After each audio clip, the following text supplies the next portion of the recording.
It was evening, and the teacher spoke again by the water. The sky lay quiet in its deepening hue, where the first faint stars waited behind the veil of dusk. The multitude gathered, some sitting upon the shore, some standing in the shallows, where cool ripples touched their feet. A hush spread among them, the sound of their murmurs falling away until only the soft lapping of the sea and the steady breathing of the earth remained. And he stood among them, his garments stirred by a passing wind that seemed to come from nowhere, yet carried with it a sense of promise and peace. If you're listening in peace tonight, share your city and the hour below. It's good to know who walks this quiet path together. And if you'd like, leave a short prayer in the comments. Someone, somewhere, will see it and pray with you. And he said, "The kingdom of heaven is like a man who went out to sow seed." The words drifted across the water, and each heart caught them in its own way.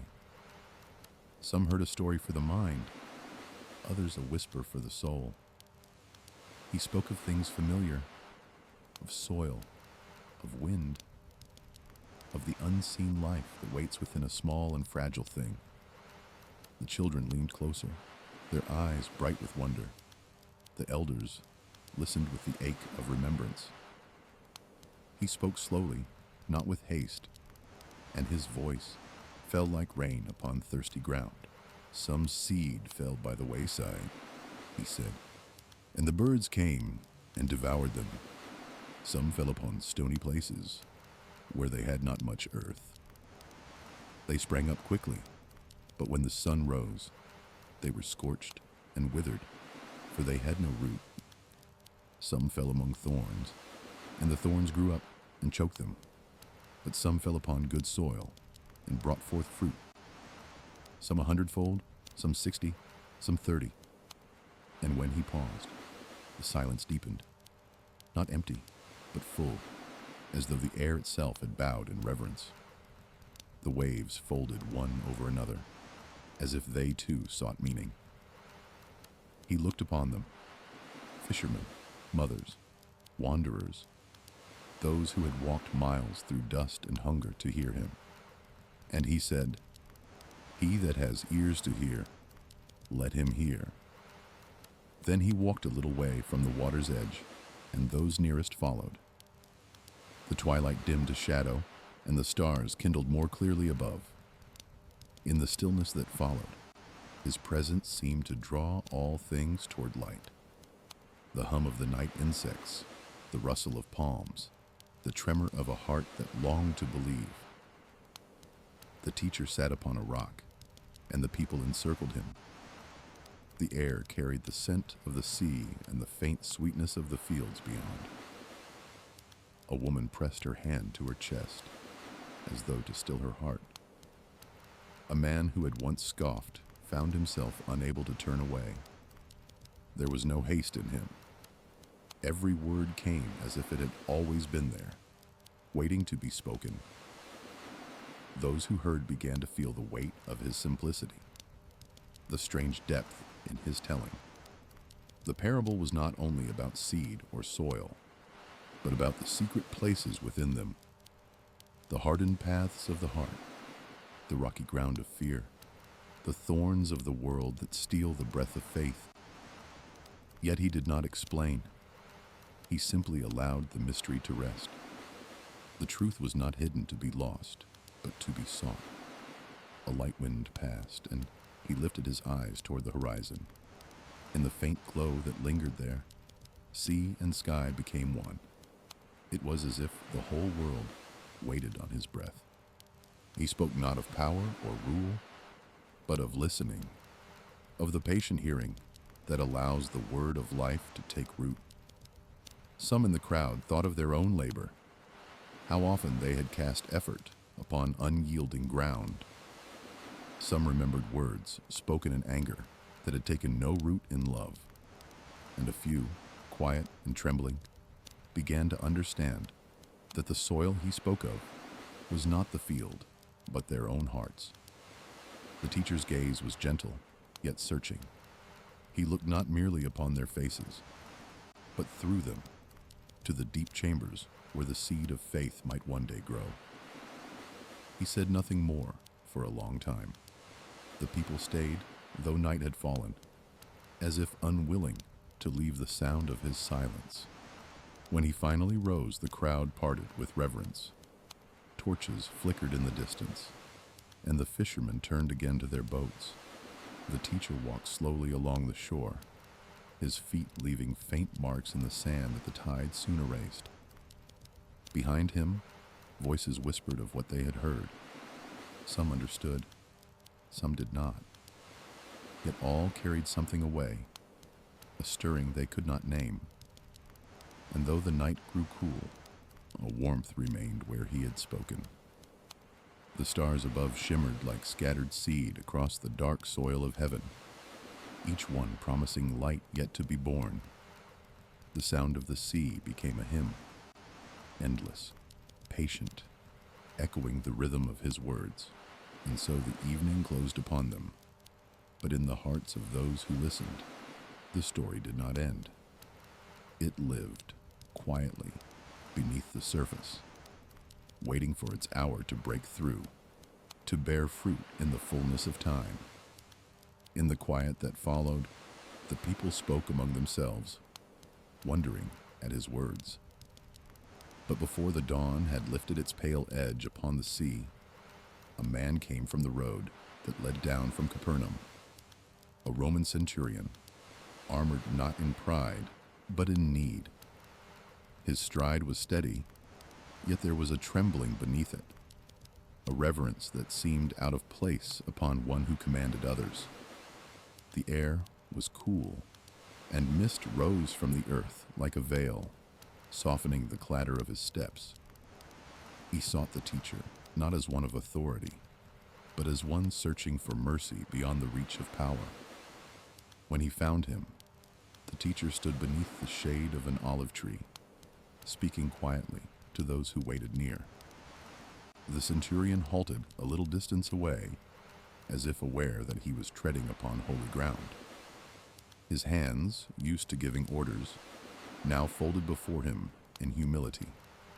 Those nearby looked upon him with uneasy curiosity, for he was not of their people, not of their faith. Yet there was something in his countenance that silenced reproach, the look of a man who believed, though he did not yet understand. He called out, "Lord, my servant lies, at home paralyzed, suffering grievously." The words came not as command, but as confession, and each syllable trembled with sincerity. The crowd held its breath, for they expected the teacher to turn away. But he did not. The teacher answered, simply and without hesitation, "I will come and heal him." And at that, the centurion's head bowed lower still. His armor caught the faint light of morning, yet he seemed smaller in its gleam, humbled by something unseen.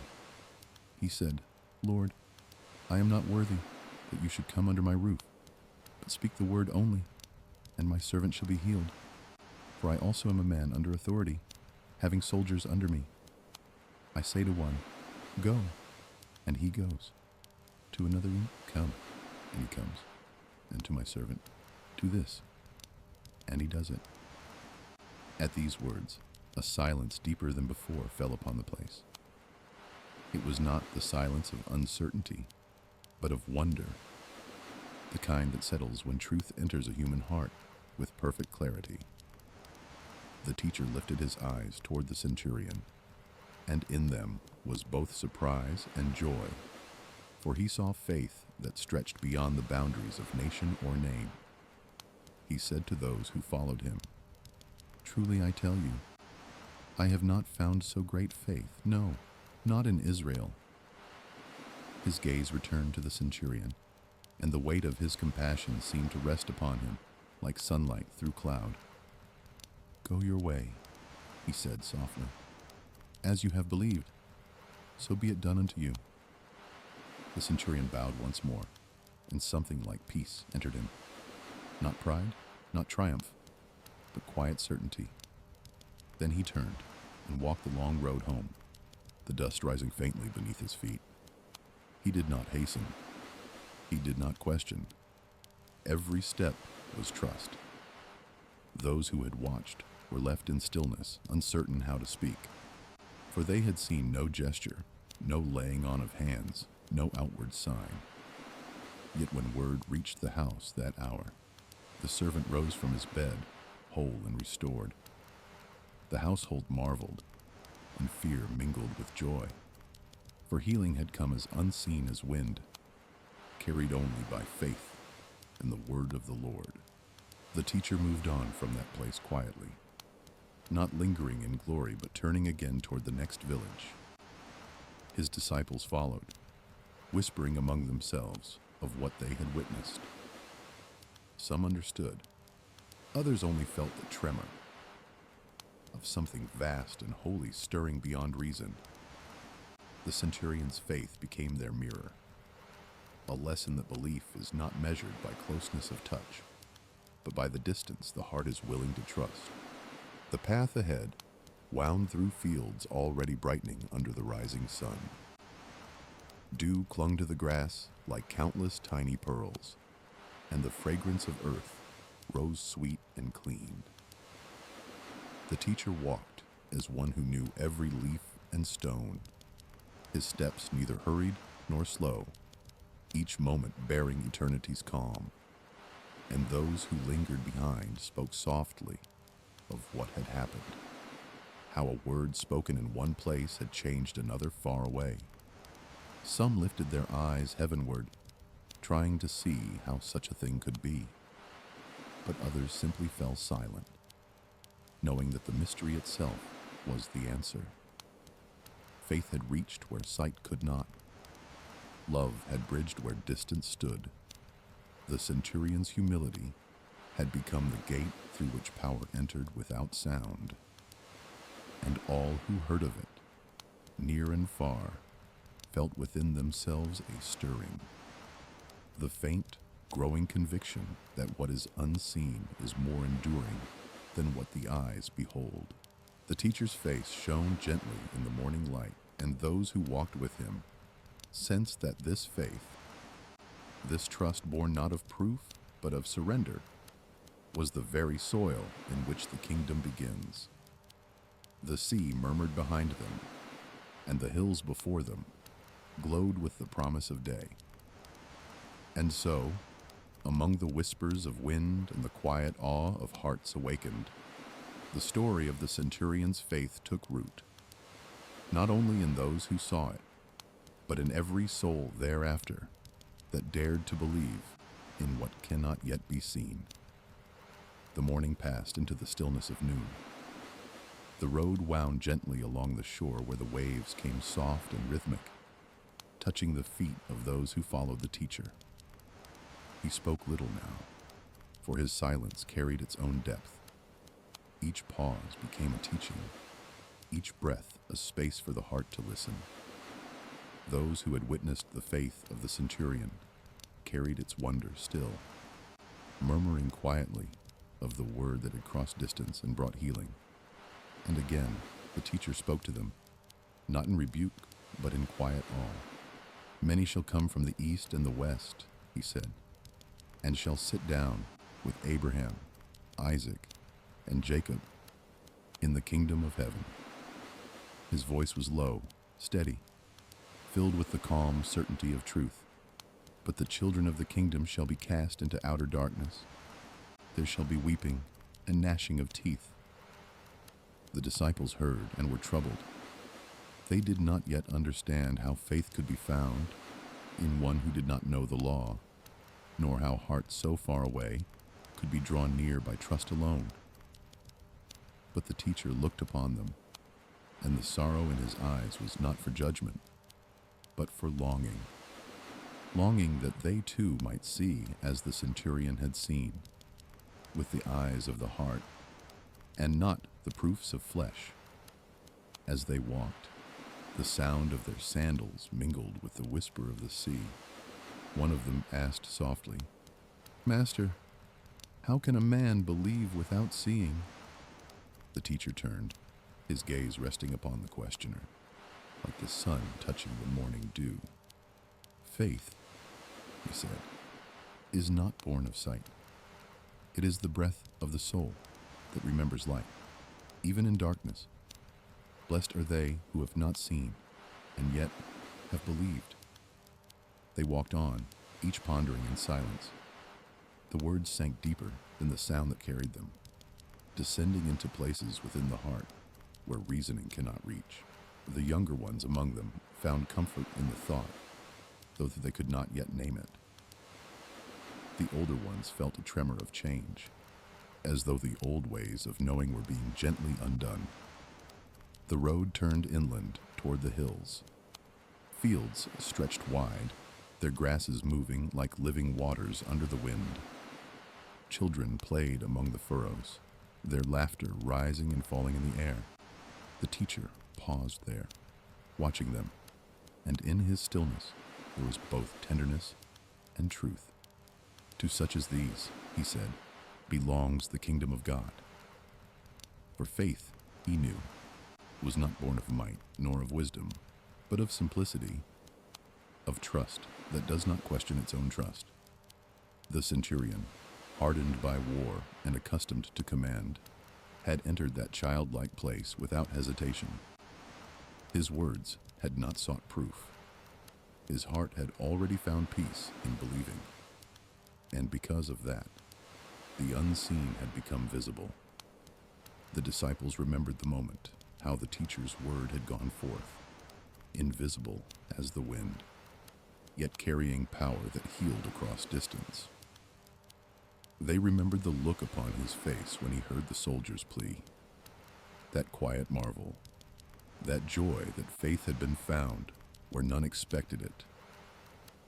And they began to understand that the kingdom was not built upon stones nor guarded by walls, but planted in hearts wherever belief took root. They came to rest beneath a great fig tree. Its branches spread wide, casting shade that rippled like water upon the ground. The teacher sat there, and the people gathered once more around him.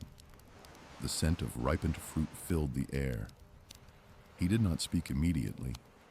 He let the silence settle first, like soil ready for the next seed. Then he said, "There are those who see signs and believe. Yet when the sign fades, their faith withers. But those who believe, though, they see nothing. They are like trees planted by the rivers of water that bring forth fruit in season, and whose leaves do not fade." A woman in the crowd wept softly, her hands clasped. She had seen many wonders, yet none had taken root within her until that moment. The teacher's words were not a command to believe, but an invitation to rest. To trust not in what could be held, but in the one who holds all things. The wind stirred through the branches above, scattering a few leaves into the air. The teacher watched them fall and said, "The Spirit moves as the wind. You hear its sound, but cannot tell where it comes from or where it goes. So it is with everyone born of faith." The people listened, and something unseen passed among them. A calmness, a quiet awakening. Some closed their eyes, feeling the warmth of belief rise like dawn within them. Others struggled still, bound to the need for proof. Yet even they sensed that the proof they sought was already moving in the stillness of their hearts. And when he rose to go, the people followed at a distance, unwilling to let him vanish into the hills. The sun was lowering again toward the west, and the shadows of the olive trees lengthened across the path. The teacher walked ahead, the hem of his robe touching the dust, and those behind him carried the echo of his words. Faith that walks without sight, yet sees with the light of trust. As the last glow of the day touched the horizon, he turned once more to look upon them, and his face was serene. The sea beyond shimmered like a promise kept, and the air was filled with the fragrance of evening. And it was clear to those who understood that this faith, unseen yet steadfast, would be the seed from which the world's redemption would grow. The next day dawned in a quiet stillness, and the road lay soft beneath the pale gold of morning. The air was cool, and the scent of olive and fig drifted through the open hills. The teacher walked ahead, and his disciples followed, speaking little. Word had already gone out. The servant of the Centurion was healed. In the village, whispers had grown into praise and awe into worship. Yet the teacher neither sought nor avoided their voices. He moved through them with calm purpose, his gaze turned toward the unseen horizon of his Father's will. When he entered Capernaum again, the streets opened before him like a river of light. Those who had known the centurion's household came forth to meet him. Their faces shone with wonder. They told of how the servant had risen from his bed in the very hour the teacher had spoken, how color had returned to his face and strength to his limbs. Though no healer had come through the door, the man himself now stood at the gate, his eyes lifted toward the one who had restored him. Without touch or word heard, he fell to his knees, trembling, not in fear, but in reverence. "Lord," he whispered, his voice barely rising above the hum of morning, "your mercy reached me when I could not reach you." The teacher looked upon him gently, and for a moment all noise faded. The distant call of merchants, the low murmur of the crowd, even the sea's soft sigh. He said, "Rise and give thanks to God, for the word that heals comes not from near or far, but from faith that lives." The servant rose, and tears ran quietly down his cheeks. Those who stood near bowed their heads, sensing the holiness of what had taken place. The centurion was not there, yet his faith had become the bridge between the unseen and the seen, between heaven and earth. It was not the miracle alone that astonished them, but the stillness with which it had come. No spectacle, no command shouted into the air, only trust answered by grace. As the people dispersed, the teacher turned toward the shore once more. The sunlight danced upon the waves, and he watched them move as one body, each ripple born of another, each tide shaped by a distant pull.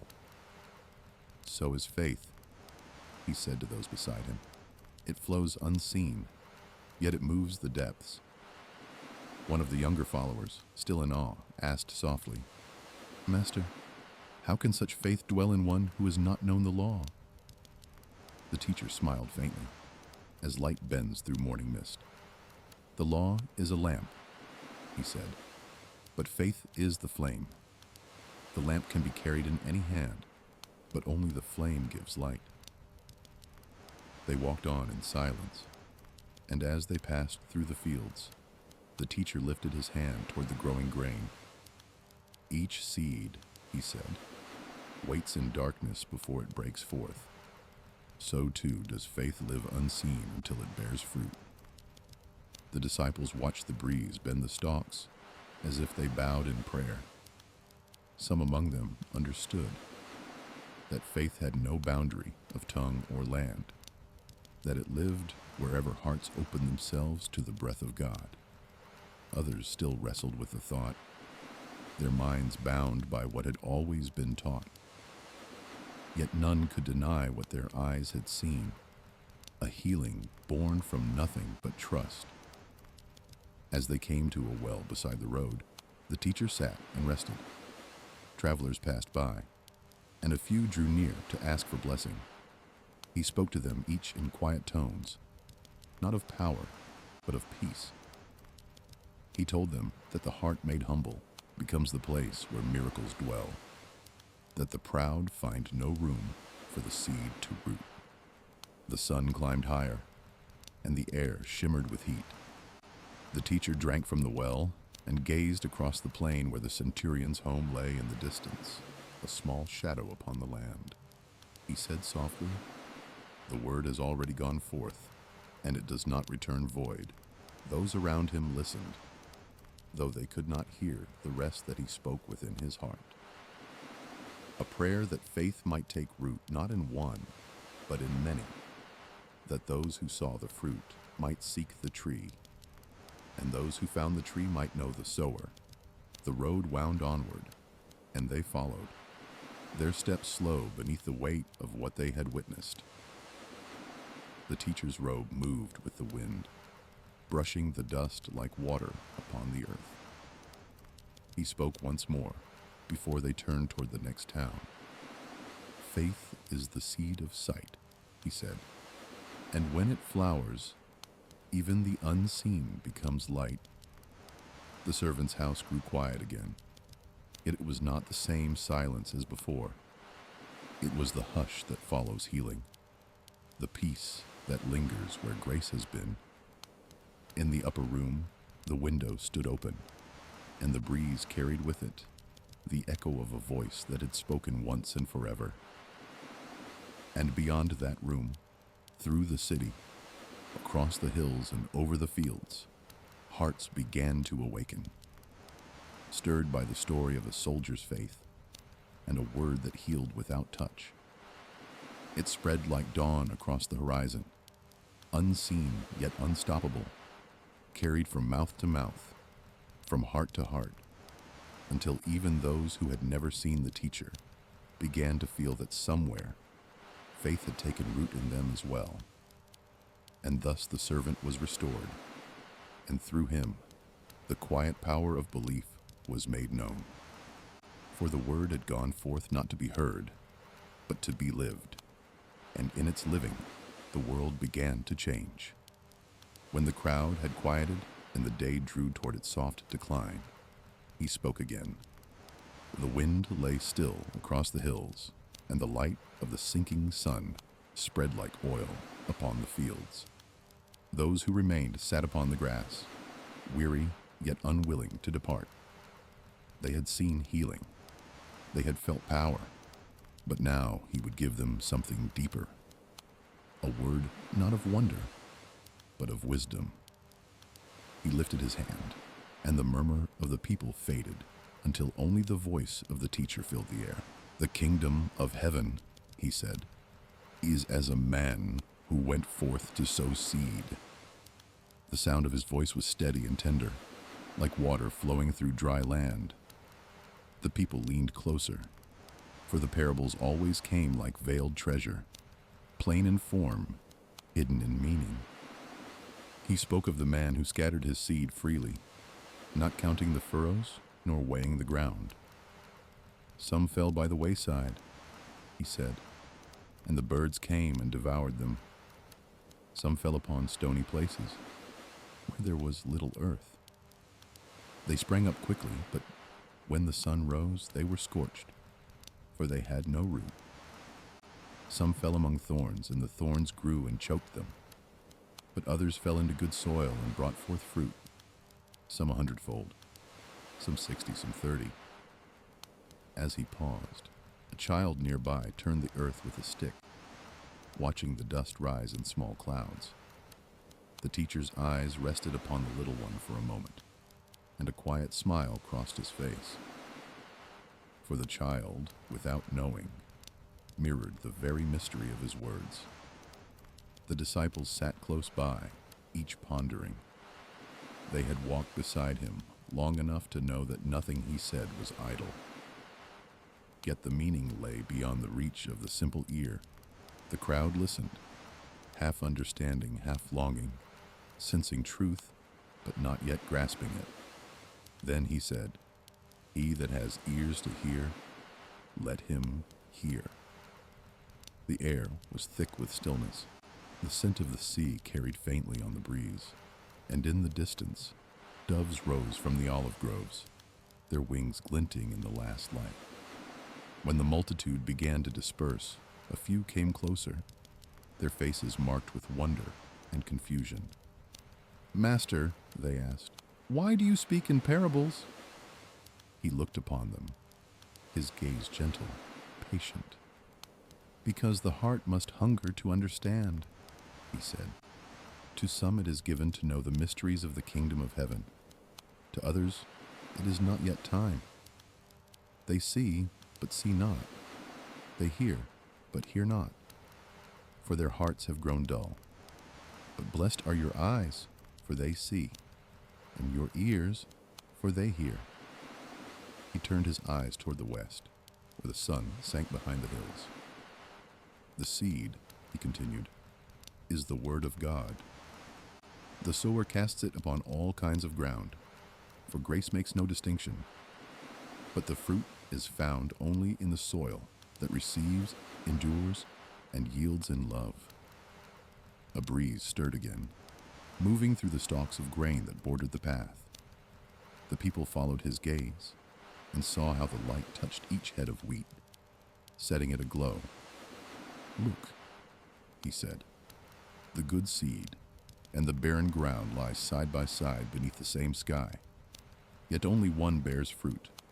So it is with the heart. He rose and began to walk, and the disciples followed. The crowd stayed behind, their thoughts heavy with wonder. They spoke among themselves, of birds and thorns, of sun and soil, and though they did not yet understand, something in them had changed. The words he had spoken clung to them like fragrance after rain. As they walked, one of the disciples said, Master, teach us what this means, that we may not lose what we have heard. He looked upon them with warmth, as a father might upon children learning to speak. To you it is given to know, he said, for you have followed not out of curiosity, but out of love. The seed that falls upon good soil is the word that enters the heart with humility. It takes root in patience and bears fruit in obedience. The wayside is the heart distracted, where truth cannot linger. The stony ground is the soul that receives with joy, yet falls away when trial comes. The thorns are the cares and riches of this world that choke the word and make it unfruitful. But the good soil is the heart that hears, believes, and endures. There, the seed becomes a harvest that heaven rejoices to see. They walked on in silence, the words taking root within them. The teacher's robe brushed the wildflowers that lined the path, and a soft sound followed his every step. Above them, the first evening star began to shine, and as they reached the crest of the hill, he turned once more to the field below, where the shadows lengthened, and the last light lay golden upon the grain. He who sows sparingly shall reap little, he said, but he who sows in faith shall never sow in vain. The disciples watched the sun disappear, and the peace of his presence filled the fading day. They did not yet see the fullness of what he spoke, but they felt the truth moving within, a quiet stirring, like a seed awakening beneath the soil, unseen but alive. And when night fell, and the stars unfolded above them, they rested by the roadside, the parable echoing softly in their hearts. The good seed, the open hand, the patient soil. The dawn rose gentle, washing the hills with pale gold and long shadows. The teacher had gone apart to pray, and his disciples found him, sitting upon a stone, facing east. The fields lay still before him, the same that he had spoken of the night before, and the dew upon the grain shone like countless pearls. When they came near, he turned toward them, and his eyes reflected the light of morning. They sat with him in quietness. The air was cool, and the sound of the waking earth mingled with their breath. One of them spoke softly, Master, tell us again of the seed and the soil, that we may understand the ground of hearing. He lifted his hand, and a small sparrow settled upon a nearby branch. The sower, he said, is the Son of Man. The seed is the word of life. Every word that comes forth from the mouth of God. seeks a resting place. Yet not every heart receives it. He looked upon them, and the stillness deepened. Some hear, but the word cannot enter, for their hearts are as the wayside, trampled by habit, hardened by fear. The seed falls there, but the birds come quickly, taking it away before it roots. The disciples listened, their faces calm and intent. The teacher's voice wove through the air like a thread of light. Others receive it with joy, he said, as seed cast upon stony ground. But when the heat of trial rises, their faith withers, for it has no depth. Beneath their joy lies no root, only rock. They have heard the word with gladness, but have not let it shape their soul. He turned his gaze to the valley below, where the wild thorns crept along the furrows. And some, he said, hear the word, but let the cares of the world choke it. The desire for riches, the fear of loss, the hunger for praise. These are thorns that strangle the tender shoot. They cannot see the fruit because their hearts are full of themselves. Then he looked to the fields glowing beneath the new sun. But others hear the word and keep it. Their hearts are the good soil, soft with humility, rich with mercy, watered with patience. There the seed grows, though no man sees how, and in due season it bears fruit. 30-fold, 60-fold, 100-fold. For the word does not fail where it finds love. The disciples sat in awe, and none spoke. The teacher reached down and took a handful of earth, letting it sift through his fingers. The ground does not choose the rain, he said, but it must be open to receive it. So too must the soul yield itself to grace. A silence followed, deep, tender, alive. The sparrow flew from its branch and vanished into the brightening sky. The teacher rose slowly, and the disciples rose with him. Let your hearts be as this soil, he said, for the word has been sown among you. Guard it, lest it be taken. Nurture it, lest it grow faint. Endure, and you shall see its fruit. They began to walk again through the morning light. The dew clung to their sandals, and the breeze moved softly through the wheat. One of them, a young man with eyes full of wonder, said quietly, "Master, what is the fruit of this seed?" The teacher turned and said, "Love, which fulfills all things. For love is the harvest of faith, the root of every good work, the flower that never fades." And he smiled, not with pride, but with the quiet joy of one who sees what others will one day understand. When the word bears fruit, he said, it is not the sower who is glorified, but the Father who gives the increase. They came upon a shepherd tending his flock. The man greeted them, and the teacher paused to watch the lambs moving near their mother. "Even here," he said, "you see the likeness of the kingdom. The shepherd sows his care into the hearts of his flock. He watches, waits, and guides. So it is with the Father. His word is the seed, and his love, the tending." The shepherd bowed, not fully knowing why his heart had stirred. And as they went on, the teacher's words lingered behind him like fragrance in the air. When they reached the crest of the hill, they looked back upon the valley. The fields shimmered in the light, and a hush fell upon them all. It was as though the earth itself were praying. The soil resting beneath the seed, the wind carrying the whisper of promise through every stalk. The teacher spoke one last time before they descended. He who has received the word must not let it lie idle. For hearing is not the end, but the beginning. The seed must die before it lives. So too must the heart be broken before it bears fruit. But to those who keep the word in patience, the harvest shall not fail. And as they walked down toward the plain, the day opened before them, clear and endless, like the mercy of God. Their hearts were quiet, yet filled with a new light. They knew now that the parable was not about fields or seed, but about themselves, about the inner ground where faith is planted and eternity begins. And the teacher walked ahead, the hem of his robe brushing the wild grain, as if blessing the earth with every step. The sun rose fully, and the morning sang with the voice of creation renewed. When the evening shadows lengthened, and the air turned soft with the scent of tilled earth, the teacher sat again by the sea. The multitude had grown larger now. Fishermen, travelers, mothers with children at their breast, and elders leaning upon staffs.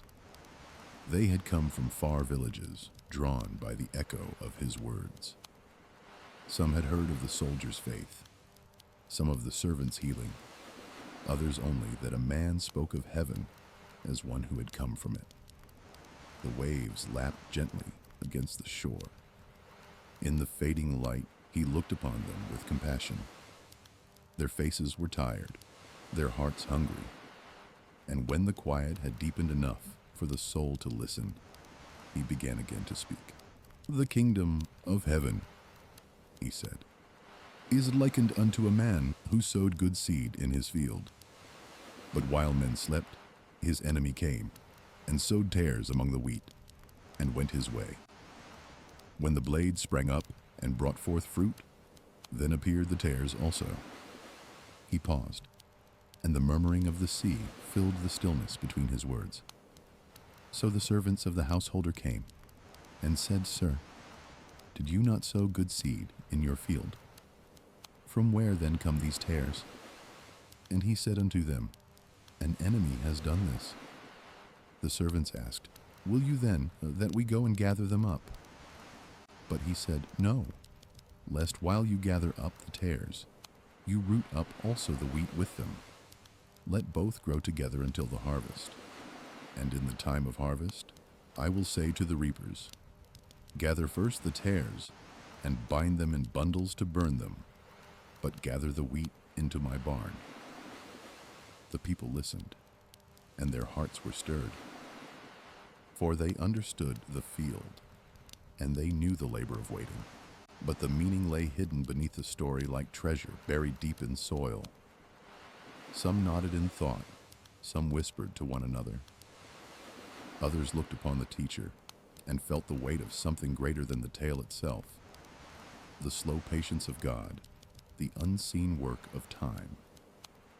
The teacher's eyes rested on the horizon, where the sky met the sea in a line of gold. "The good seed," he said softly, "and the tares grow side by side, and the rain falls upon both. The sun gives light to both. But the day will come when truth and falsehood will no longer share the same field." A fisherman spoke from the crowd, his hands calloused from years of labor.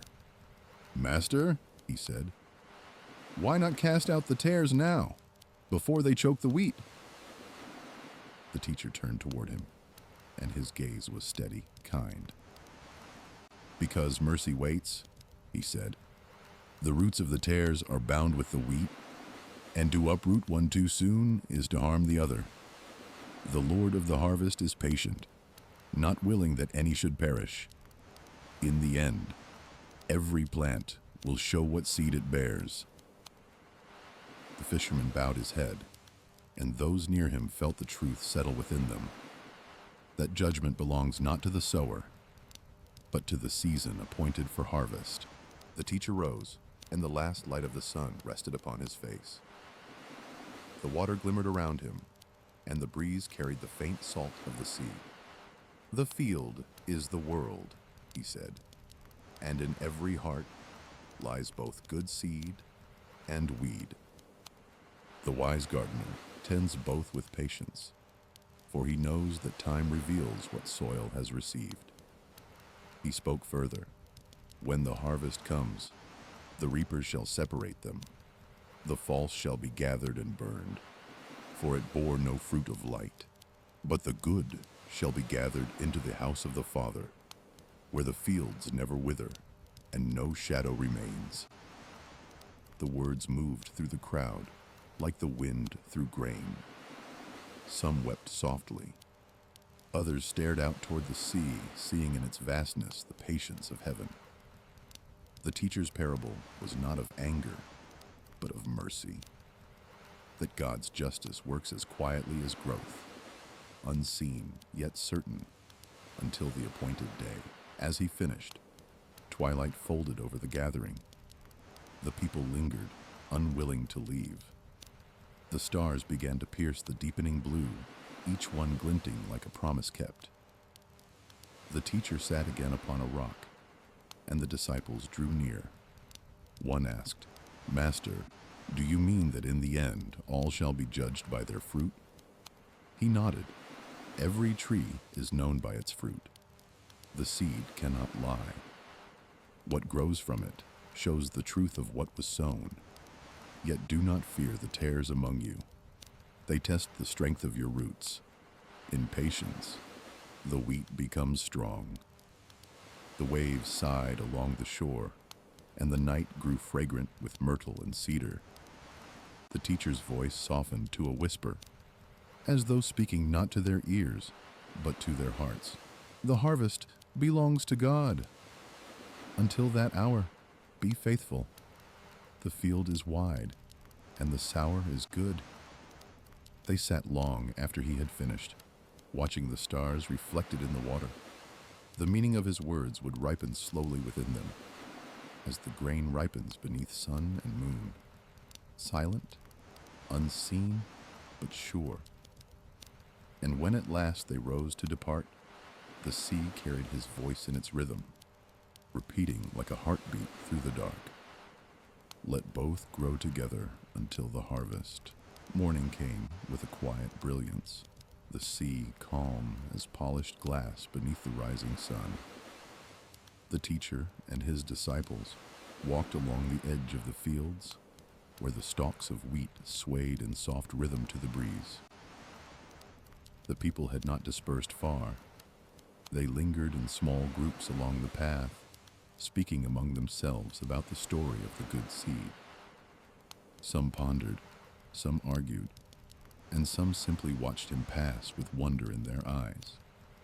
When they reached a small rise above the plain, he sat upon a stone, and those who followed gathered around him once more. The air was full of the scent of ripening grain and the hum of unseen bees. He spoke again, not to the crowd now, but to those who had chosen to draw near, those whose hearts longed to understand. The field, he said, is the world. The good seed are the children of the kingdom, but the tares are the children of the evil one. The enemy that sowed them is the adversary. The harvest is the end of the age, and the reapers are the angels. The disciples listened, and the meaning began to open before them, like dawn across the hills. They saw in his words not only the world around them, but their own hearts, each a field where good and evil grew side by side. He went on, his voice steady, filled with both gravity and peace. As the tares are gathered and burned in the fire, so shall it be in the end of the world. The Son of Man shall send forth his angels, and they shall gather out of his kingdom all things that offend, and those who work iniquity. And they shall cast them into a furnace of fire. There shall be wailing and gnashing of teeth. Then shall the righteous shine forth as the sun in the kingdom of their Father. His words fell like a plow through the soil of the heart, cutting, turning, laying bare. The disciples bowed their heads, the weight of eternity pressing softly upon them. For what he spoke was not of fields alone, but of souls, not of harvests of grain, but of truth itself, the separation of what belongs to God from what does not. The teacher's eyes lifted toward the horizon, where the light trembled above the land. The children of the kingdom, he said, are those who bear the likeness of their Father, those who love mercy, who walk humbly, who forgive as they have been forgiven. The seed of the kingdom is planted in them, and its fruit is peace. He looked upon them each in turn, and his gaze rested longest on the ones who still doubted. Do not think the children of the kingdom are those of one tribe or tongue, he said. The wind of the Spirit blows where it wills. It is not lineage, nor law, nor learning that makes a soul fruitful, but the soil of faith and the rain of grace. The breeze rose, carrying the rustle of the wheat like the murmur of a multitude in prayer. A young man in the crowd spoke, Lord, if the field is the world, and both good and evil grow together, how shall we live among them? The teacher answered, as wheat among tares. You do not uproot the world to keep yourself pure. You grow in light, and in your growth, the tares are shown for what they are. The wheat does not strive against the thorn. It simply reaches for the sun. The words settled into the stillness, and the people were silent. They felt in his teaching not fear, but calm assurance, that justice and mercy were not separate things, but parts of the same divine patience. He spoke again, his tone softening. There will come a day when every hidden thing shall be revealed. But until that hour, let your hearts be faithful in the small things.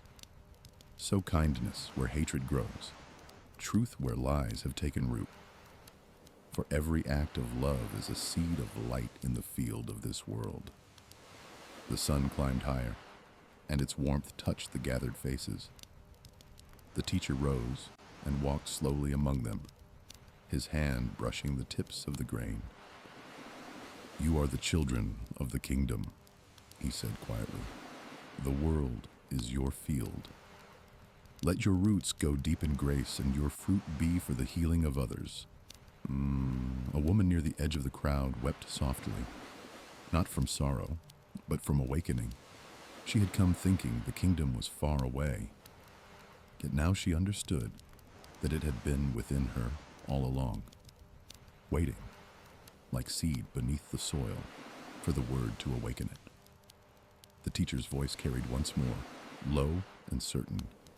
The righteous shall shine forth as the sun in the kingdom of their Father. He who has ears to hear, let him hear. The wind passed again over the fields, and the wheat bowed as if in reverence. The people stood still, each carrying within them the faint flame of hope. They looked upon the teacher, and though his words spoke of judgment, they felt no fear, only the holiness of time, the vastness of mercy, the surety that love would, in the end, remain. And as the light spread across the sea, it seemed as though heaven itself leaned close to listen. The children of the kingdom stood among the fields of earth, and in their hearts the good seed stirred to life. As the sun passed its height and shadows gathered long upon the plain, the teacher and his followers came to rest by the edge of a hill. The sea was visible below, a silver mirror stretching into the distance, and the wind from its surface reached them cool and salt upon the air. The crowd had followed still, though smaller now, as if those who remained were not merely curious, but called. The disciples sat at his feet, waiting, for they felt the weight of what he had spoken linger still among them. When the sound of voices and footsteps faded, he lifted his gaze and said, "The harvest is the end of the age, and the reapers are the angels." His tone was calm, unhurried, as one who speaks not of fear, but of completion. The Son of Man shall send them forth, and they shall gather all things that offend, and those who work iniquity. They shall cast them into the furnace of fire, and there shall be lamentation. Yet the righteous shall shine forth as the sun in the kingdom of their Father. The words passed through the still air like a bell tolling across a valley, distant yet clear. The disciples felt their hearts tremble, not in dread, but in awe of the immensity they could scarcely contain. Then the teacher turned his eyes toward the horizon, where the sun and sea met in burning brilliance. "When the harvest comes," he said, "the angels shall move as wind among the fields, discerning between truth and deceit. For the tares and the wheat have grown together since the beginning. But the day draws near when all that has no root in love shall fall away like chaff before the flame."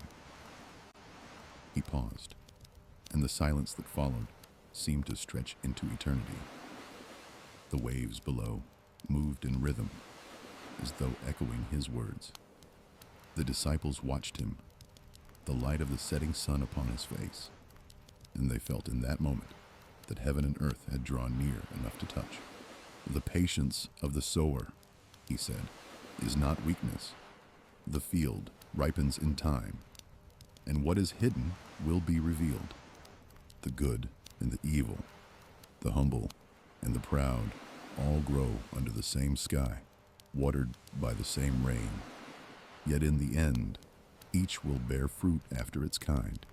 He looked upon them gently, as if reading their thoughts. "Do not fear the judgment of God," he said. "Fear rather the hardness of a heart that cannot receive mercy. For mercy is the sunlight of the soul. Those who close themselves to it dwell in their own shadow."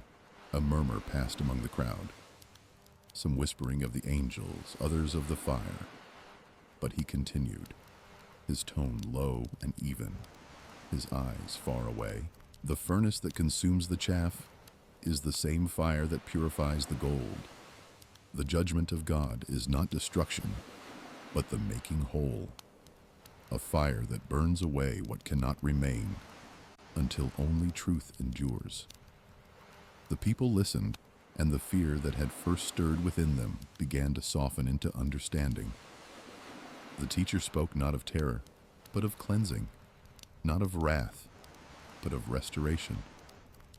A young woman knelt near him, tears upon her cheeks. "Lord," she whispered, "will there be mercy for those who have wandered far?"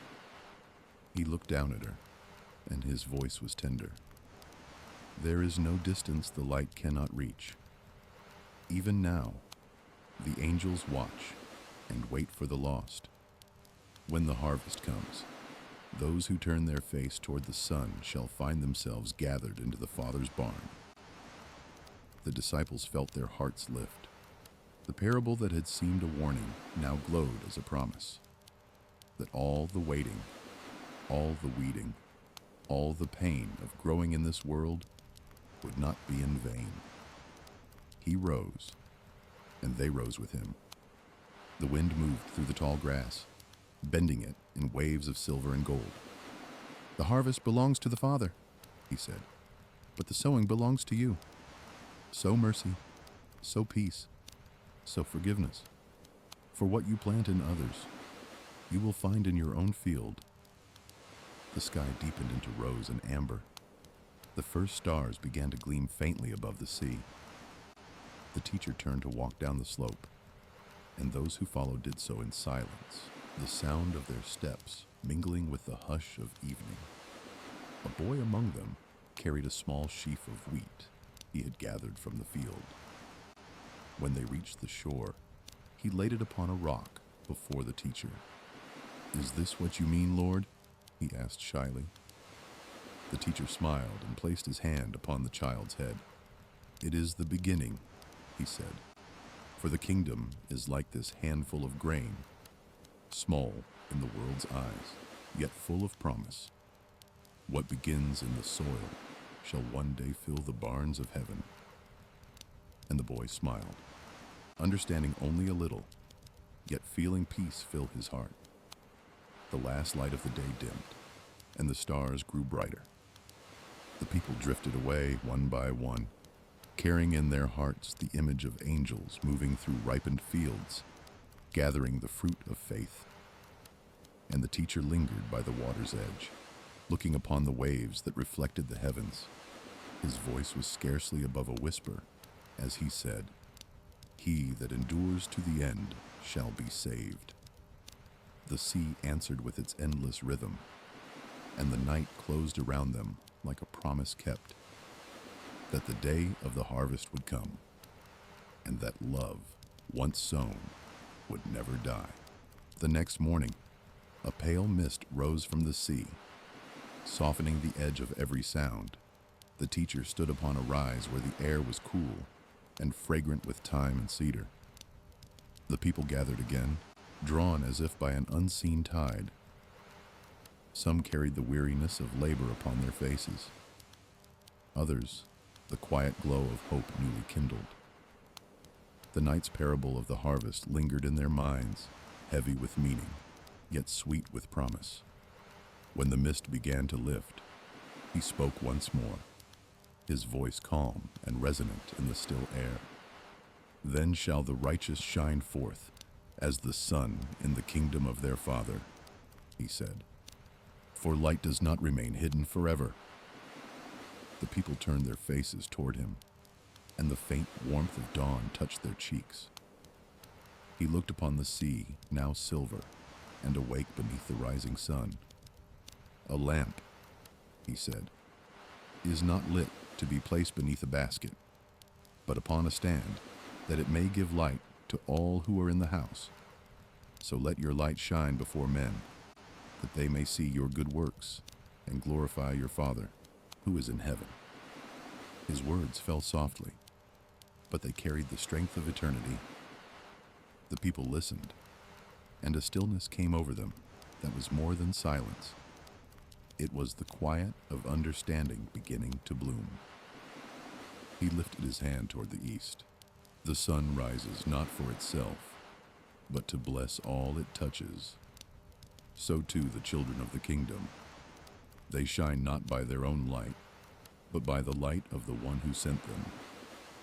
Even the smallest flame drives back the darkness." The disciples sat close, their faces turned upward to him. One asked, "Lord, will this light always remain with us?" He looked upon them with a tenderness that carried both sorrow and assurance. "The light within you is of the Spirit," he said. "It cannot be taken, but it can be hidden. Keep the flame through love, and it will endure even through the night." He drew upon the ground with his finger, tracing a line in the dust. "The righteous shall shine," he said, "not because they have not known darkness, but because the darkness has not overcome them. For every trial endured in faith becomes a window through which the light of heaven shines more brightly." The people bowed their heads. Some remembered griefs that had shaped them. Others, joys that had tested their humility. They began to understand that righteousness was not perfection, but faithfulness, the steady shining that remains when all else fades. A woman came forward, her eyes bright with tears. "Master," she said, "I have walked long in shadow. How shall one such as I shine before God?" He reached out and touched her hand. "By mercy," he said, "for love is the garment of light. When you forgive, when you bless those who curse you, when you bear quietly what others cannot see, then your soul glows before the Father, and He knows your name." The words fell upon her like balm. She knelt, her tears falling into the dust, and the teacher raised her gently. Around them, the crowd stood in reverent hush. The light had grown stronger, and the mist now burned away entirely, revealing the hills, the olive trees, the gleaming sea. He spoke again, his voice low and full of wonder. "The light that shines through you is not of your making. It is the breath of God within. Let no bitterness cloud it, no pride dim it. For when the day of the Lord comes, those who have kept their lamps burning shall walk in glory and their light shall never fade." A long silence followed. The disciples gazed out across the sea, and the reflection of the sun upon the waters dazzled their eyes. In that shimmering brilliance, they felt the promise of his words, that every act of kindness, every quiet endurance, was a seed of radiance sown for eternity. The teacher rose, and the people instinctively drew nearer, as though to keep within his shadow. "Walk as children of light," he said. "The world is wide and dark, yet one flame may guide 1,000. Be not afraid. The light within you is of heaven, and heaven shall not fail." He turned and began to descend the hill. The people followed, their hearts lifted, their faces softened by peace. The wind moved through their garments like a living breath, and the morning stretched out before them, bright, clear, full of promise. And as they went, each carried within them a quiet certainty that though the night must come, the dawn would always return. For the light of the righteous is not borrowed from the world. It is born of the eternal, and it shines through every soul that believes. And after these things, the teacher's voice gave way to the voice of the apostle, carried across distance and time like a flame passed from lamp to lamp. It was the same light, the same breath, though spoken now through another servant. He wrote not from the shore, but from the quiet labor of prayer, his words flowing as living water into the hearts of those who sought to walk in the way. "I beseech you, therefore, brethren," the letter began, "by the mercies of God, that you present your bodies a living sacrifice, holy, acceptable unto God, which is your reasonable service." The words came not as command, but as invitation, a call to lay one's life upon the altar, not in death, but in devotion. The people who received the letter read it in silence, their hearts struck by its tenderness and gravity. They understood that the sacrifice spoken of was not the offering of beasts, nor the shedding of blood, but the yielding of self, the surrender of the will, the turning of the heart toward mercy. The apostle wrote of faith not as an idea, but as a life made holy through love. "Be not conformed to this world," he urged them, "but be transformed by the renewing of your mind, that you may prove what is that good and acceptable and perfect will of God." Those words were read aloud in the assemblies of the faithful, in small rooms lit by oil lamps, where believers gathered in secret and peace. Some wept softly, for they had long struggled against the pull of the world. Others felt a quiet joy, knowing that to live for God was not to flee life, but to fill it with holiness. The apostle's heart had seen many trials, prisons, storms, rejection, and hunger, yet his words carried no bitterness. They were rich with gratitude, strong with gentleness. His voice rose from the page, like the echo of the teacher's own, still calling, still sowing. He wrote of the body, not flesh alone, but the living vessel through which faith acts. "Your bodies," he said, "are not your own. They are temples of the Spirit. Let them be instruments of righteousness." And in those hidden gatherings, men and women of every tongue bowed their heads. They understood that holiness was not in distant places, but in the daily life, in the work of the hands, the kindness of the tongue, the patience of the heart. To rise each morning in gratitude was itself a prayer. To endure with peace was itself a sacrifice. One among them, an elder with hair silver as winter's frost, read the passage aloud once more. "Present your bodies a living sacrifice." He paused, then said quietly, "This is worship." To live each breath as offering, a silence followed, deep and still. The flickering lamps threw long shadows upon the walls, and in those shadows faith took form, not in power, but in humility. The apostle continued, "As every seed bears after its kind, so let each soul bear fruit according to the grace given unto it. If prophecy, then let it be according to faith. If ministry, let us wait on our serving. He who teaches, on teaching. He who exhorts, on exhortation. He who gives, let him give with simplicity. He who rules, with diligence. He who shows mercy, with cheerfulness." The listeners breathed the words like incense. Each recognized something of themselves in the writing, a calling, a purpose, a quiet command.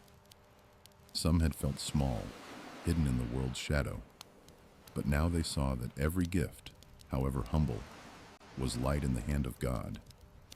The apostles' letter was a hymn to unity, a reminder that no life was without worth, no act without meaning when done in love. For to offer oneself wholly, body, mind, and soul, was to reflect the very heart of the teacher, who had given himself for all.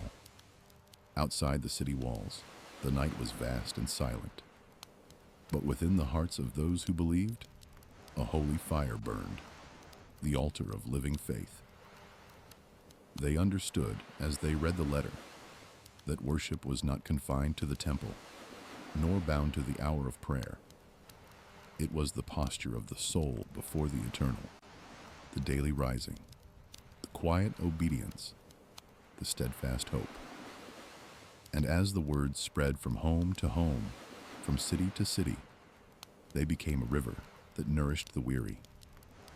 For the Spirit moved through them, as through a vineyard in sunlight, bearing fruit of peace, patience, and love. The letter closed with a benediction, written in the hand of one who had suffered much, yet rejoiced still. "Be fervent in spirit, serve the Lord."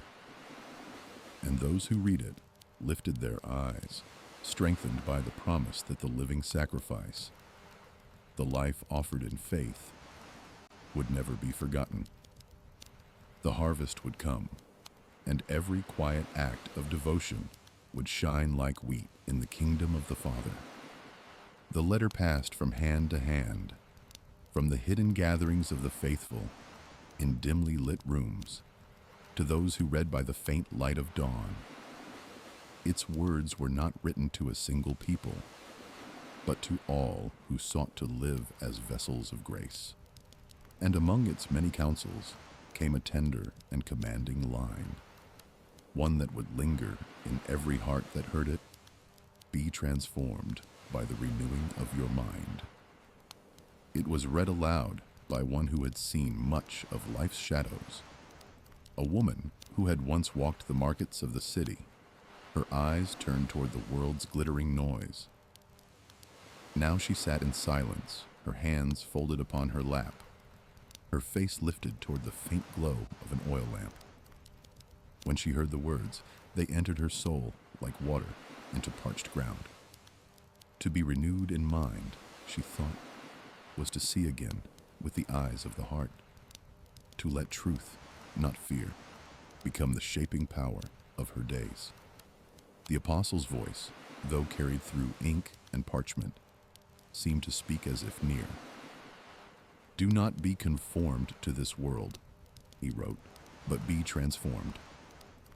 The change was not outward, not the donning of garments or the keeping of ritual, but a rebirth within, the slow turning of thought toward light.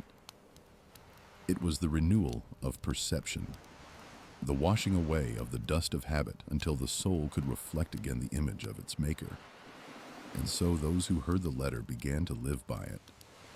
They sought quietness in place of noise, humility in place of pride, compassion in place of judgment. They learned to guard the doorways of their thoughts as one guards a sanctuary, for they understood that the world is first renewed not by law or sword, but by the mind made holy.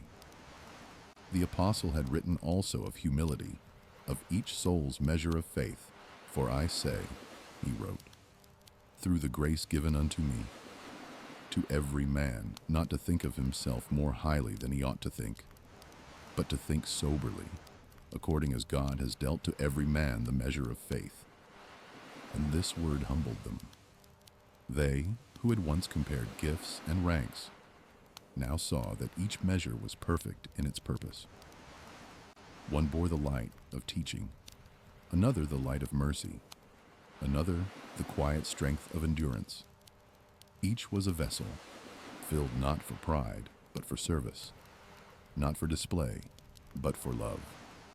In the gatherings, they began to see each other not as strangers, but as mirrors, each reflecting some facet of the divine. When one rejoiced, the others rejoiced. When one suffered, all shared the burden. They understood now that the renewing of the mind was not for solitude, but for communion. That a heart awakened to mercy cannot help but see every soul as kin. A youth among them, new in faith, asked the elder who read the letter, "How may the mind be renewed?" And the elder said, "By the remembrance of love. Each day recall that you were made by mercy and for mercy. When anger rises, remember who calmed the storm. When doubt speaks, remember who walked upon the sea. When sorrow comes, remember who wept and yet rose again. These memories are the new mind, and they keep the soul from perishing." The youth bowed his head and pondered these things. Outside the small house where they gathered, the night winds brushed against the walls. Beyond the city, the hills were dark and still, and the stars burned with quiet fire. The elder continued reading. "Abhor what is evil, cleave to what is good. Be kindly affectioned one to another, with brotherly love, in honor preferring one another." The listeners breathed the words as though they were air itself. Some who had once been enemies now sat side by side. Others who had borne silent bitterness felt it dissolve like mist before morning. They began to see that the renewing of the mind was not a single act, but a continual surrender, the daily offering of thought, word, and will to the shaping hand of God. In time, their faces grew serene, their speech gentler.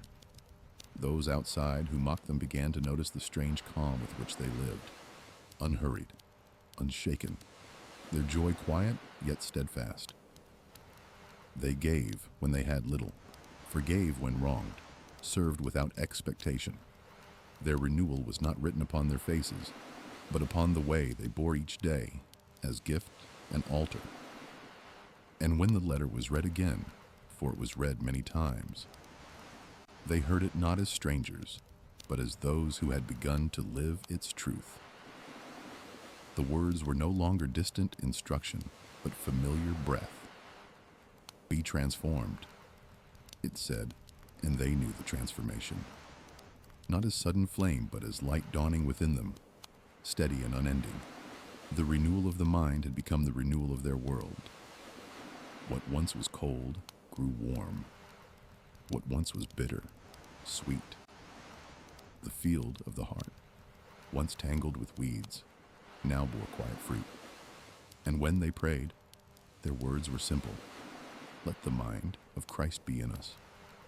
Outside, dawn began to rise again, touching the rooftops with gold. The elder closed the letter and looked around the circle of believers.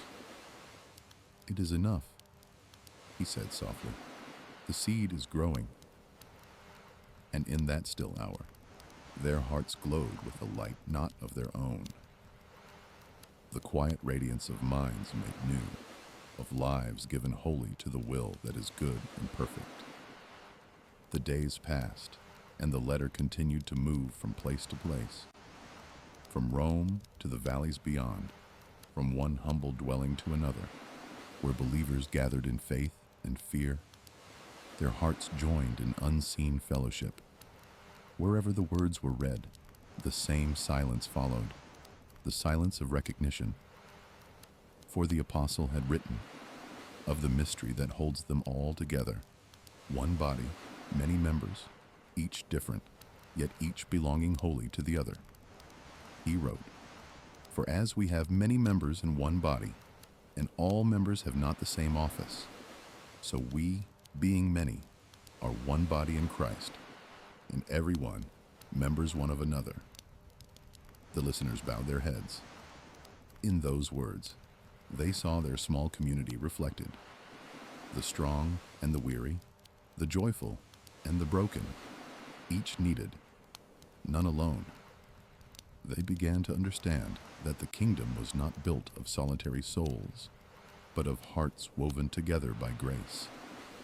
A widow sat near the back of the gathering, her hands trembling as she clasped them in prayer. She had long believed her life too small to matter, her days too quiet to count. But as the words were read, she felt a stirring deep within her spirit. Members one of another. Her prayers, her kindness, her simple endurance, all were threads in a vast tapestry of faith, unseen yet complete. The apostle had seen this mystery clearly, and his words carried both urgency and peace.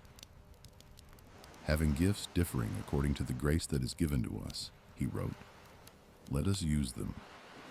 And he named the gifts as one names the instruments of a divine symphony: prophecy, service, teaching, exhortation, giving, ruling, showing mercy. Each tone, each act, each life, a note in the song of redemption. Those who read the letter aloud would pause there, letting the words settle like seed upon fertile soil. The teacher, once proud in knowledge, now taught with gentleness. The laborer, once weary from toil, now served with gladness. The merchant gave freely from his trade. The mother comforted not only her own child, but all who wept. They began to see that the Spirit gave not for pride's sake, but for the joy of shared labor.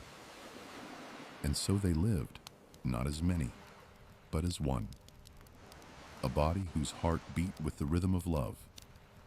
If one was honored, all rejoiced. If one suffered, all felt the ache. The dividing walls of wealth, birth, and name fell away.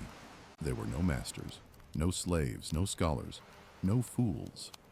Only members bound by the same breath, the same grace, the same Lord. One evening, after the reading, a young man asked the elder, "If we are all one body, why do we still wound one another?" The elder smiled sadly and said, "Because the body still grows. The wounds you see are not the proof of death, but of life being knit together. The spirit heals as the body learns to love its own limbs." His words rested upon them like evening dew, and the room grew still again. They began to practice forgiveness more readily. When one stumbled, another lifted him up. When one lacked, the others shared. It was not perfection they found, but harmony, fragile, human, and holy. And though their gatherings were small, the love among them made the world seem vast and full of light. The apostles' letter spoke further. "Let love be without hypocrisy. Abhor what is evil. Cling to what is good. Be devoted to one another with brotherly affection, honoring one another above yourselves." And those who heard these lines felt both challenge and comfort. For love without hypocrisy was not the love of words or show, but the quiet constancy that endures. It was the unseen strength of the body, not loud, but unbreakable. They began to greet one another not as guests, but as kin. When they prayed, they said "we," not "I." When they spoke of the Lord, they didn't picture a distant throne, but a living presence among them, unseen yet nearer than breath.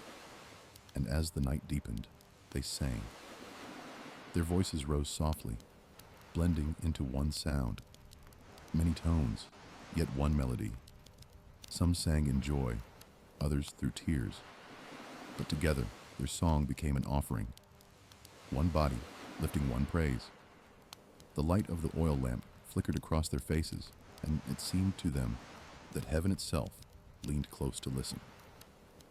They understood now that the kingdom was not built in temples of stone, but in hearts joined in love. When the song ended, they sat in stillness, and the elder spoke once more. "Remember this," he said. "The hand cannot say to the foot, 'I have no need of you,' nor the eye to the ear, 'I am greater.' Each is chosen. Each is sacred. When you serve, the whole body breathes more freely. When you love, the whole body shines." Outside, the wind moved gently through the streets. The stars above were bright and numberless, each shining in its appointed place. Many lights, yet one sky. So were they, the children of faith. Many souls, yet one body, knit together by grace, held in the eternal hands of God. And the letter's words, carried onward from age to age, still whispered in their hearts, "We, being many, are one." When the letter was next unfolded beneath the dim glow of lamps, the words that followed flowed like the gentle stream from which all peace begins. "Let love be without hypocrisy. Abhor what is evil. Cling to what is good." The listeners leaned closer, their faces softened by the quiet gravity of it. In the hush of that gathering, the apostle's voice seemed alive again. Not thunderous, but steady, filled with the same calm certainty that once fell from the lips of the teacher himself. He spoke of love as the heart of all commandments, the seed and the harvest together. "Be kindly affectioned one to another with brotherly love," the letter said, "in honor, preferring one another." And though the words were simple, they struck deep, for the people had seen how easily even good works could sour when pride hid beneath them. They began to understand that sincerity was itself a form of holiness, that love offered without purity becomes a hollow sound, and kindness without humility is only disguise. True love, they learned, asks no return. It does not boast. It does not wound. It does not change with the seasons. It is steadfast as the sun, giving light without counting its rays. In the house where they gathered, the air was warm with quiet devotion. An old man sat near the door, eyes closed, whispering a prayer for one who had wronged him. A mother pressed her child to her breast, her heart free of bitterness toward the world's cruelty. A young woman, once known for her sharp tongue, now spoke softly to a neighbor she had scorned. Love had begun to do its work, not loud, not swift, but sure. The elder reading the letter paused, his voice breaking slightly. "In honor, preferring one another," he repeated, and then said, "Here is the test of the Spirit, not in signs or wonders, but in how one regards another's good. To prefer another's joy to one's own is the beginning of peace." The listeners bowed their heads. In that moment, all divisions faded. Rich and poor, teacher and servant, Roman and Jew. They were one flame in the dark, each leaning toward the other to keep the fire alive. Outside, the sound of the wind through the narrow streets was like the sea's slow breath. The elder continued reading, "Rejoice in hope, be patient in tribulation, continue steadfast in prayer." The words were as balm upon their fears. Many among them suffered, some from poverty, others from persecution. Yet now they heard that even sorrow could bear fruit. Hope was no longer a distant wish, but a discipline, a way of living that refused despair. Patience became their shelter, prayer their breath, and then, as if sealing all that had been said, came another line. "Distribute to the necessity of saints, be given to hospitality." The people lifted their eyes, for they had learned this lesson through hunger and sharing. What one had, all possessed.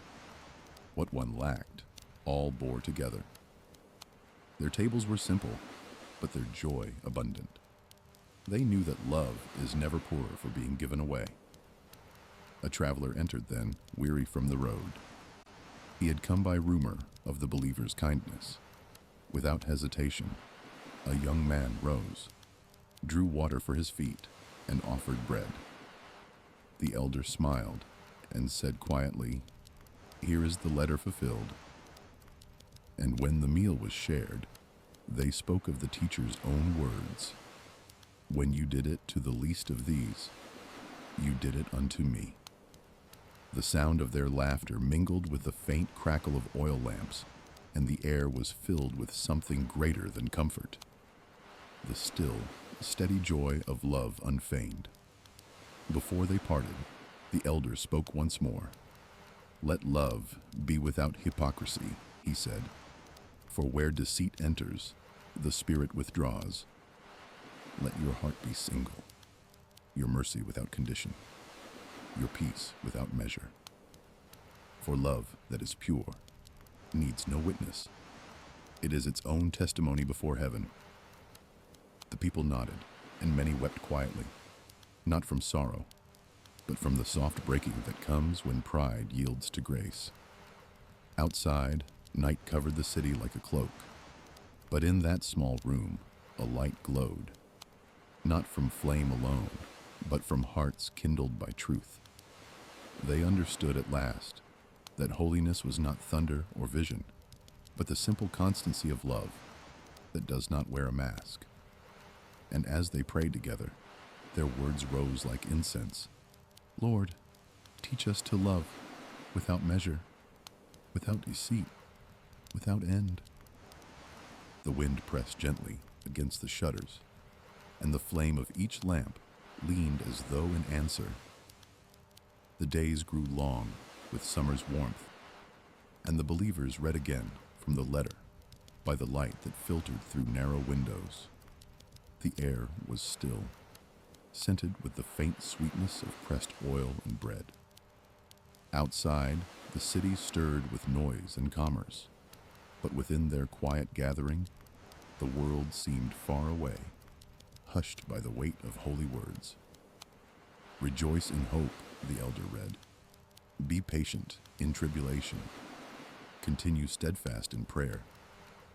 His voice trembled slightly, not with weakness, but with the deep knowing of one who had lived what he spoke. These words found soil in hearts that had known trial. Many there bore wounds, some seen, some hidden. A mother who had buried her son, a man cast out from his kin for following the way, an old widow who lived on bread shared by others' kindness. They listened not as those learning something new, but as those hearing the echo of truth that had already sustained them through the dark. Rejoice in hope. They had learned that joy did not come from ease, but from trust, from seeing beyond the present sorrow into the unseen promise. To rejoice in hope was not to laugh amid pain, but to believe that pain would not have the last word. Be patient in tribulation. Patience, they understood, was not the quiet of resignation, but the endurance of faith. The rooted strength of a soul that waits for rain and drought, knowing that the heavens have not forgotten.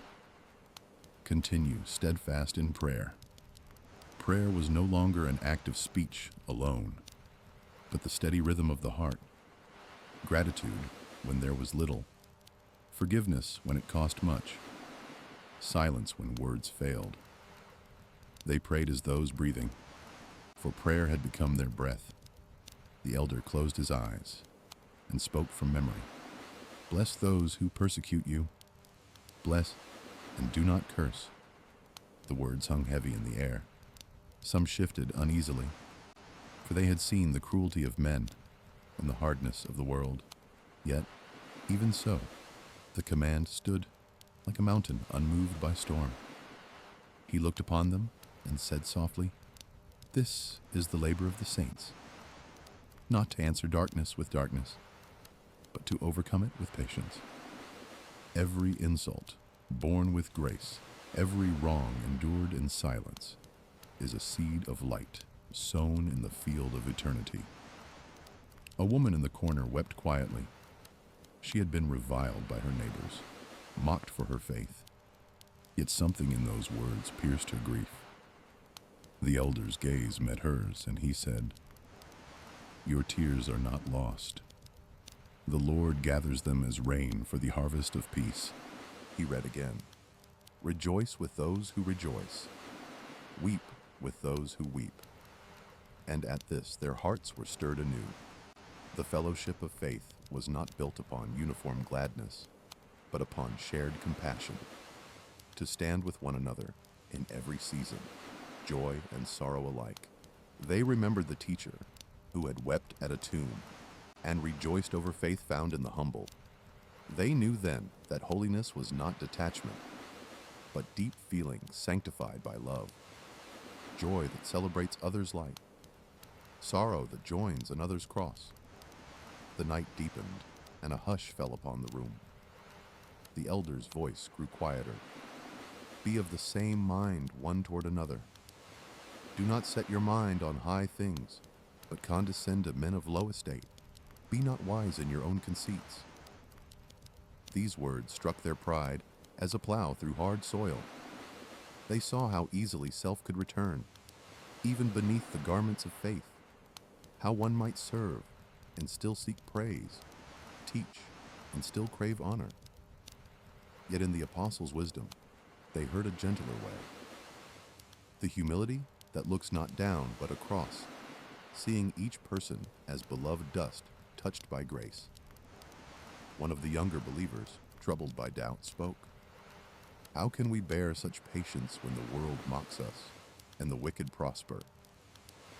The elder placed a hand upon his shoulder. "By remembering whose we are," he said. "Patience is not forgetfulness, but faith that the Lord's hour will come. Even the tree that stands through storm grows stronger in its waiting."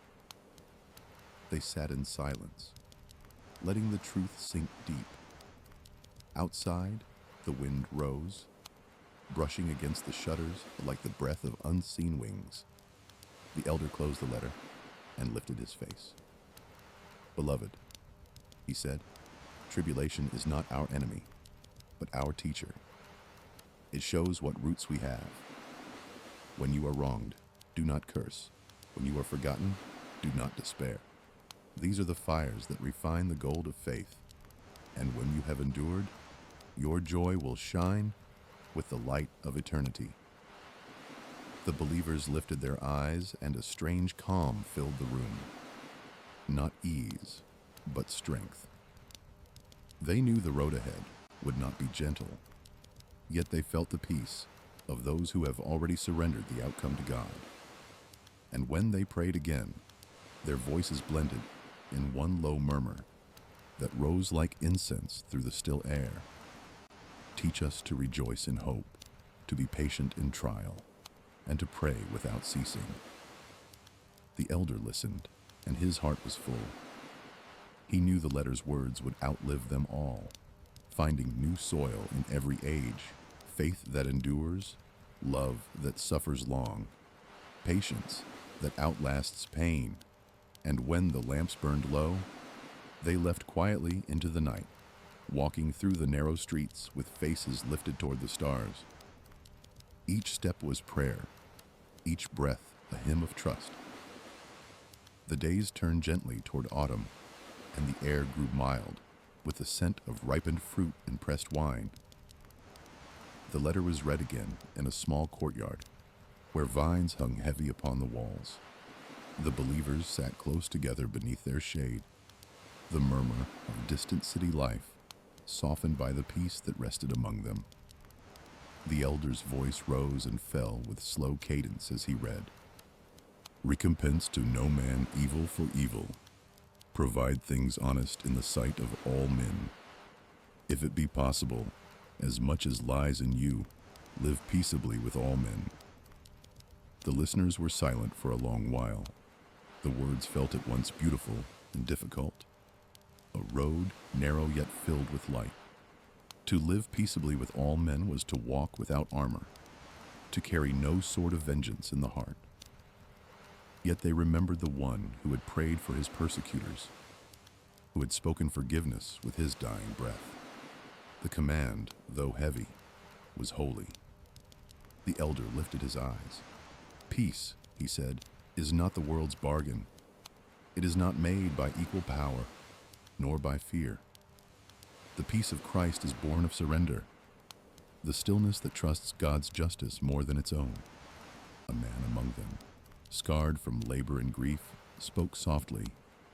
But if wrong is done, if cruelty triumphs, what then? The elder answered, then you overcome evil with good. For wrath feeds wrath, but mercy unarms it. When you bless your enemy, you deny him dominion over your heart. The Lord himself repays in his time. He turned again to the letter, reading, Dearly beloved, avenge not yourselves, but rather give place unto wrath. For it is written, Vengeance is mine. I will repay, says the Lord. Therefore, if your enemy hunger, feed him. If he thirst, give him drink. For in so doing, you shall heap coals of fire on his head. Be not overcome of evil, but overcome evil with good. The courtyard fell utterly silent. The wind moved through the vines above, scattering a few dry leaves upon the ground. The sound was like a whisper of heaven, to feed an enemy, to pray for one who hated. This was a love, not of the flesh, but of the Spirit. It required the death of pride and the birth of grace. The believers felt its weight like a yoke, yet one strangely light. A woman, her eyes red with tears, whispered, I have no enemy. I have not feared. The elder looked upon her kindly.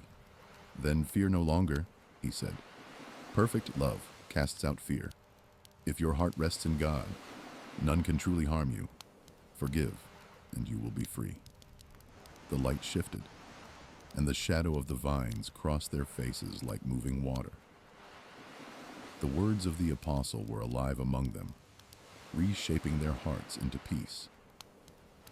One of the younger disciples, thoughtful and restless, said, If peace is our calling, why do so few find it?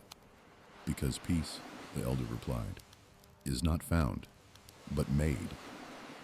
Made in silence, in forgiveness, in the refusal to return harm for harm. Each act of gentleness builds the kingdom. Each withheld word of anger sows its seed.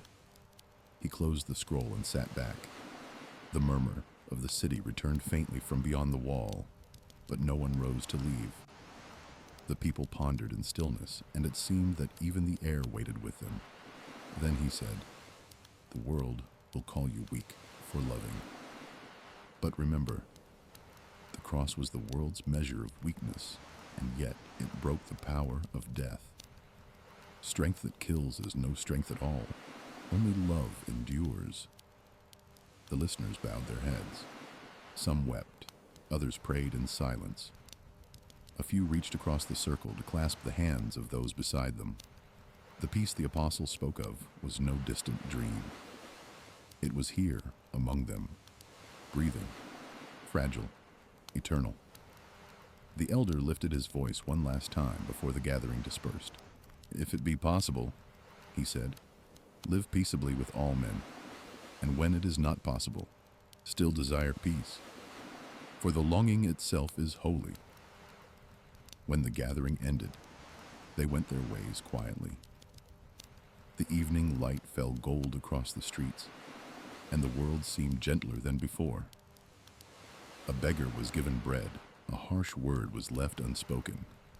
A neighbor once scorned was greeted with kindness. In small ways, unseen by the world, peace began to grow, not as thunder, but as dawn. And when night came, they remembered the last words of the letter's passage and whispered them to their hearts like a prayer.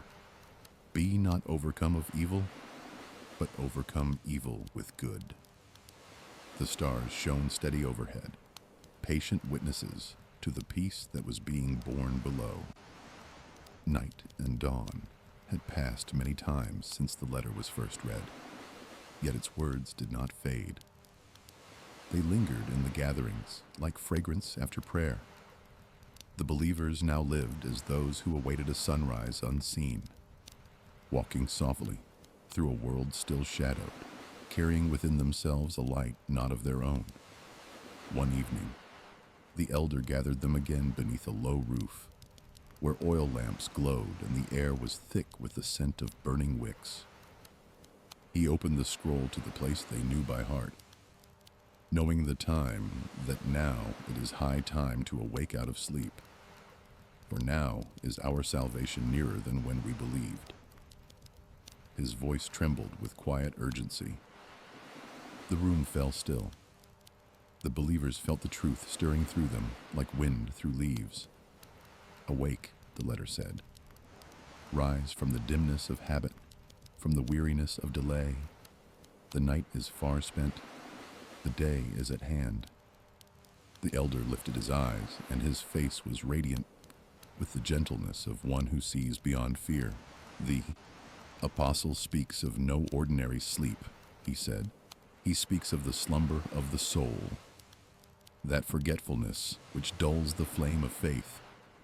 Awake, beloved, for the dawn of the Lord draws near. He read on. Let us therefore cast off the works of darkness, and let us put on the armor of light.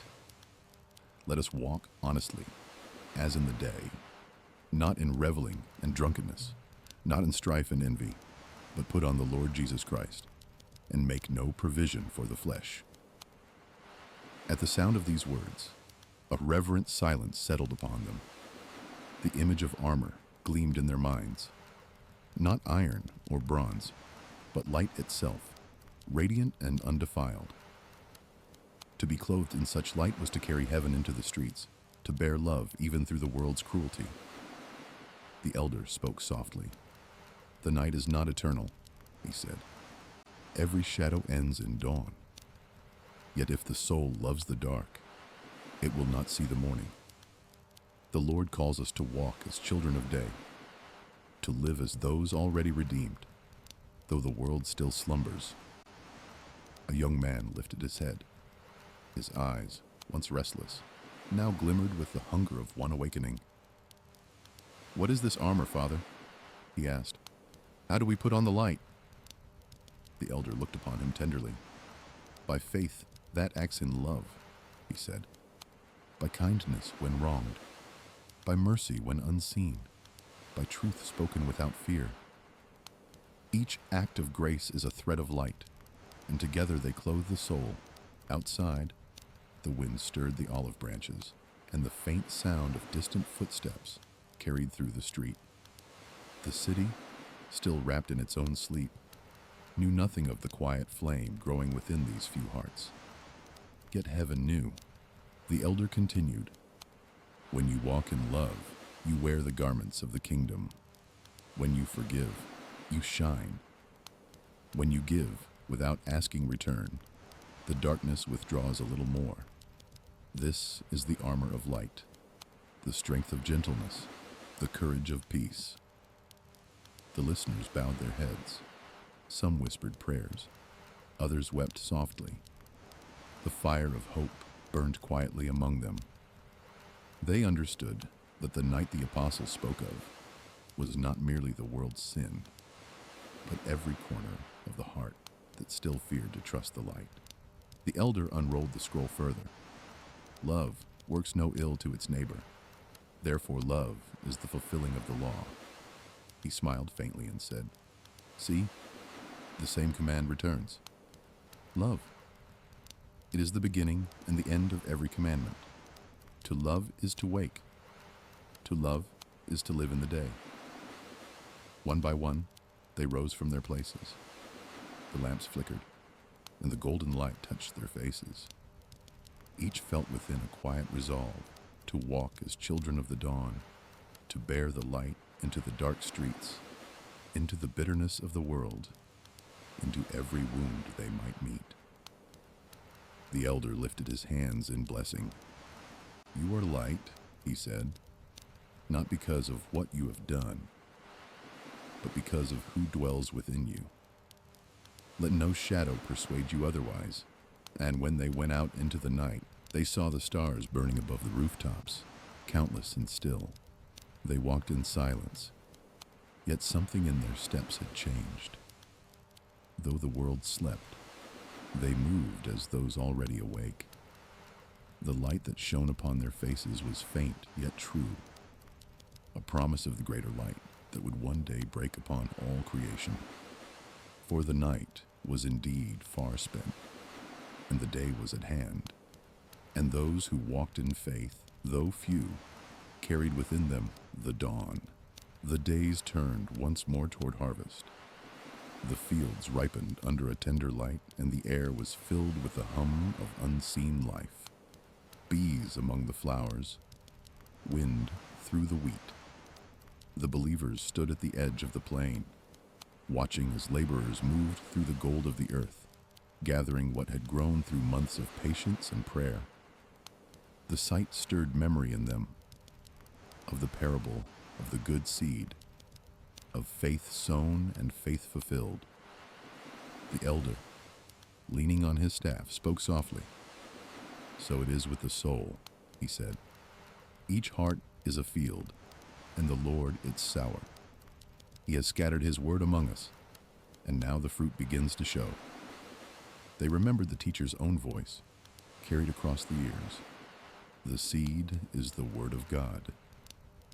And they thought of the centurion's faith, of the fields of parable, of the light that had dawned upon them through the letter of the apostle.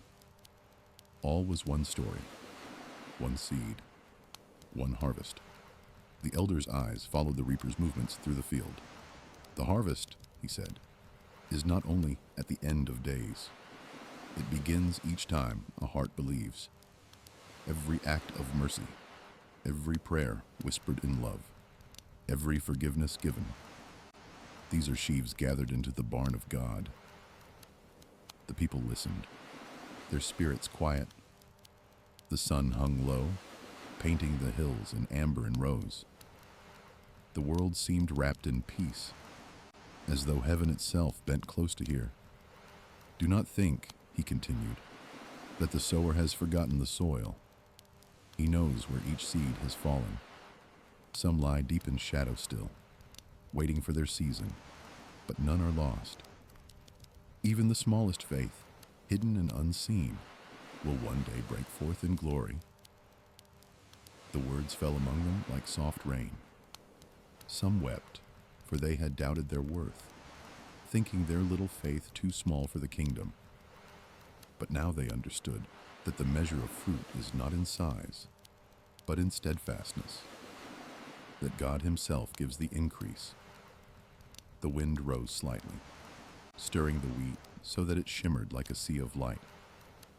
The elder raised his face to the breeze and said, "The Spirit moves as this wind, unseen, yet shaping all things. What was sown in weakness is raised in strength. What was sown in faith is reaped in joy." A child stood near him, clutching a handful of grain. The elder smiled and placed his hand upon the child's head. "Keep this," he said. "Let it remind you that faith is never wasted. One day it shall be full ear, full harvest, full life." The child nodded, his eyes bright with wonder. Around them, the laborers' laughter rose like music. The smell of the earth, warm and sweet, mingled with the rhythm of their work. The scene itself became a prayer, the visible sign of all that heaven had spoken in secret. As the sun dipped below the hills, the believers lifted their hearts together in thanksgiving. They spoke softly of the seed, the soil, the light, and the long patience of God. They knew that though trials had come, though storms had beaten upon their faith, the word had endured. The good seed had not been in vain. The elder's voice carried one final blessing into the gathering dusk. Hold fast to what you have heard. Let your hearts be the soil that keeps the word alive. And when your own season of harvest comes, may you be gathered with joy into the eternal fields of the Father. The people bowed their heads. The sky deepened from gold to violet, and the first stars shimmered above the horizon, like the seeds of another world sown across the firmament. The sea, far off, caught the last light of day and returned it softly to the shore. And in that quiet hour, all things seemed one. The sower and the seed, the field and the harvest, the beginning and the end. Faith had become fruit. The word had become peace. They lingered until darkness wrapped the fields, their hearts warm with the certainty that what had begun in soil and shadow would one day shine like the noonday sun. The night grew still, and the sound of the waves carried faintly through the open fields. The believers remained together for a time, their hands folded, their spirits resting in the hush that follows fulfillment. They felt the breath of God move among them like a gentle wind, not speaking, but present, as if the world itself were exhaling peace. The stars above gleamed steady, endless, their light falling like quiet blessing upon the earth. And within each heart, the story of the good seed lived on. The promise that faith, once planted, never dies. They departed one by one, their footsteps soft upon the path, and the darkness welcomed them, not as absence, but as rest.